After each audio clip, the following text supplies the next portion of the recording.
ପଶିଗଲା। ଆରେ ମଦନ କଣ ପଶିଗଲା? ମୋ ଭାଗ୍ୟଟା ଶଳା ପାହାଡ ପଛଆଡେ ପଶିଗଲା। ଭାଗ୍ୟ ପାହାଡ ପଶିଗଲା? ଆରେ କିଏ କାହା ପଛରେ ପଶିଗଲା? ମୁଁ ତମ କଥା କିଛି ବୁଝିପାରୁନି। ଚାଲ ଯିବା ଚାଲ।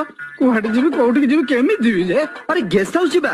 ଆସିଲା ବେଳକୁ ତ ଇଞ୍ଜିନିୟରଙ୍କ ଗାଡିରେ ପଳେଇ ଆସିଲେ, ସେ ତଠୁ ଚାଲିଗଲେ। ଏବେ ଗଲା ବେଳକୁ ଚାଲି ଚାଲି ଯିବାକୁ ହବ। ମଦନ ଚାଲ। ମଦନ ମୋ ସାଙ୍ଗରେ ବାଜି ଲଗାଅନି, ହାରିଯିବ। ମୁଁ ହାରିଯିବି? ମୁଁ ହାରିଯିବି? ହଉ ହେଲା, ବାଜି ରହିଲା। ପରୀକ୍ଷା ନେବାକୁ ଚାହୁଁଛ ତ? ଆଚ୍ଛା ହଉ, ତାହେଲେ ମୁଁ ଆଗରେ ଆଗରେ ଯାଉଛି, ତମେ ମୋ ପଛରେ ପଛରେ ଆସ ହେଲା। ଚିଣ୍ଟୁ ବାବୁ କାଇଁ, ଏମିତି କଣ ହେଲା? ନାଇଁ ନାଇଁ, ସେଟା କଣ ଏମିତି ହବ? ସେଟା କଣ କରିବା, ମୁଁ ଆଖି ବୁଝିବି, ଆଚ୍ଛା ତମେ ମୋ ହାତ ଧରିକିନି ନେଇକିନି ଘର ପାଖରେ ଯଦି ପହଞ୍ଚିବା, ତାହେଲେ ଜାଣିବି ତମେ ମନର ପୁର ରାସ୍ତାଘାଟ ସବୁ ଜାଣିଛ। ଏଇ କଥା।